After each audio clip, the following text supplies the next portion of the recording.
ప్రపంచంలో అతిపెద్ద నేరమేంటో తెలుసా బ్రదర్? చంపడం కాదు, మర్చిపోవడం. నిన్ను నువ్వు ఎవరో మర్చిపోవడం, నీ రక్తం ఎక్కడిదో మర్చిపోవడం, నీ మూలాలెక్కడున్నాయో మర్చిపోవడం. మనం ఒక యుద్ధం గెలిచి ఇక్కడికొచ్చామనుకుంటున్నాం. ఏసీ గదులు, 5 అంకెల జీతాలు, అద్దాల మేడలు. కానీ అసలు విషయం ఏంటో తెలుసా? ఇక్కడ మనం గెలవలేదు, ఖైదీలమైపోయాం. ఈ కాంక్రీట్ గోడల మధ్య మన గతాన్ని పాతిపెట్టేసి మృతదేహాల్లా తిరుగుతున్నాం. పక్క ఫ్లాట్లో మనిషికి మనం ఎవరో తెలియదు, మనకి మనం ఎవరో గుర్తులేదు. అక్కడ ఒక సామ్రాజ్యం ఉండేది.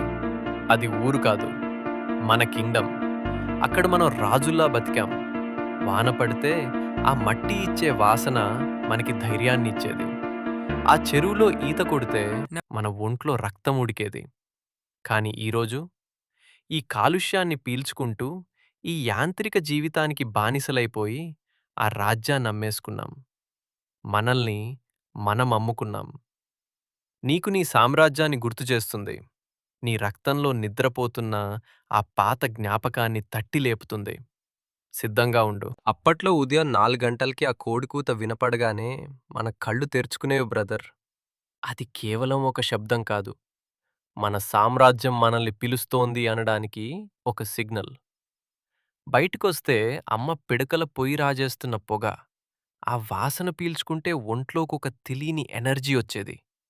ఆ రోజుల్లో మనకి స్ట్రెస్ అంటే ఏంటో తెలీదు. ఎందుకంటే ప్రకృతి మన వెన్నంటే ఉండేది. కానీ ఇప్పుడు అలారం మోకముందే మన మెదడులో టెన్షన్ మొదలవుతుంది. కిటికీ తీస్తే పచ్చని పొలాలుండవు. పక్కనోడి గోడ కనిపిస్తుంది. పీల్చుకోవడానికి గాల్లేదు. తాగడానికి మంచి నీళ్లు లేవు. అన్నీ ప్లాస్టిక్ డబ్బాల్లోనే. మనం సంపాదిస్తున్న ఈ 5 అంకెల జీతం కోసం మన స్వచ్ఛమైన ఉదయాన్ని ఈ కాంక్రీట్ చెరసాలకు అమ్మిపడేశాం. ఇది డెవలప్‌మెంట్ కాదు. ఇదొక స్లో పాయిజనింగ్. చూడు, అప్పట్లో బావి దగ్గర నీళ్లు తోడటం, పొలంలో నడవటం మనకి ఎక్సర్సైజ్ కాదు. అది మన లైఫ్ స్టైల్.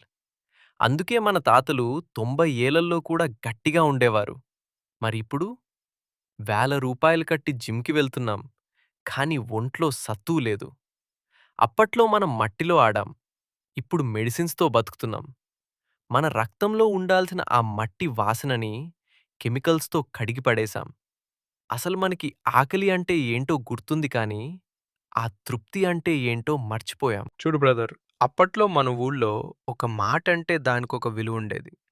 అది రచ్చబండ మీద చెప్పినా, పొలం గట్టు మీద చెప్పినా అది ఒక బాండ్. సంతకం అక్కర్లేదు, సాక్ష్యం అక్కర్లేదు. మనిషి ముఖం చూసి ప్రాణమిచ్చే రోజులవి. ఎవరికి ఏ కష్టం వచ్చినా ఊరంతా ఒకే సైన్యంలా వచ్చి నిలబడేది. అది మనుషుల మధ్య ఉన్న సంబంధం కాదు. అది ఒక రక్తపు గుర్తు. కానీ ఇప్పుడు మన పక్క ఫ్లాట్‌లో ఉండే మనిషి పేరేంటో మనకు తెలీదు. ఎదురు పడితే కళ్ళు కలపడానికి భయం. పలకరిస్తే ఏనడుతారో అని భయం. మనం 1000 మందితో గ్రూప్ చాట్ చేస్తున్నాం కానీ, పక్కనున్న మనిషితో మనసు విప్పి మాట్లాడలేకపోతున్నాం. మనుషుల మధ్య గోడలు కట్టామనుకుంటున్నాం కానీ, నిజానికి మన చుట్టూ మనం ఒక చెరసాల కట్టుకున్నాం. ఇక్కడ మనిషున్నాడు. కానీ మనిషికి మనిషి తోడు లేడు. అప్పట్లో పక్కింటి పిన్ని, "ఒరేయ్! ఈరోజు మా ఇంట్లో తోటకూర వండాను తిని వెళ్ళు" అని పిలిస్తే ఆ తిండిలో ఒక తృప్తి ఉండేది.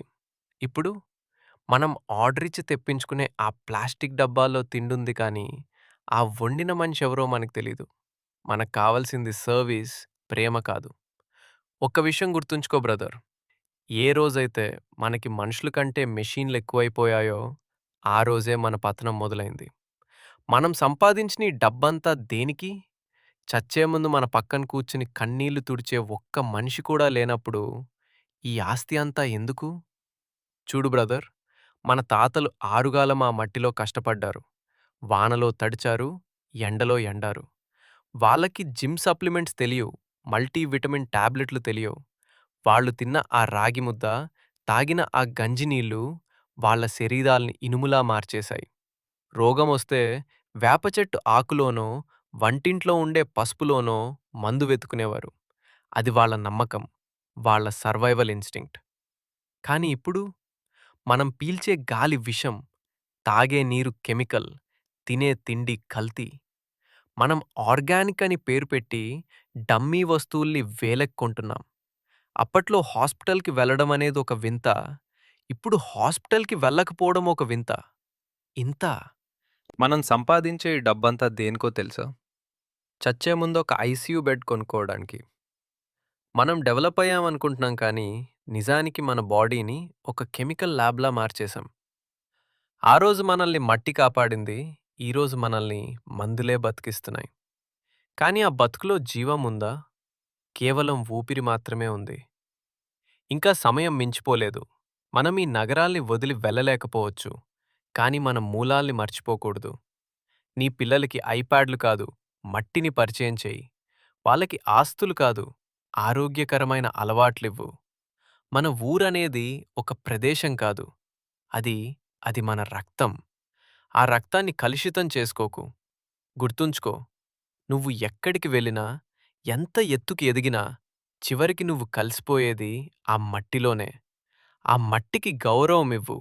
అది నిన్ను కాపాడుతుంది.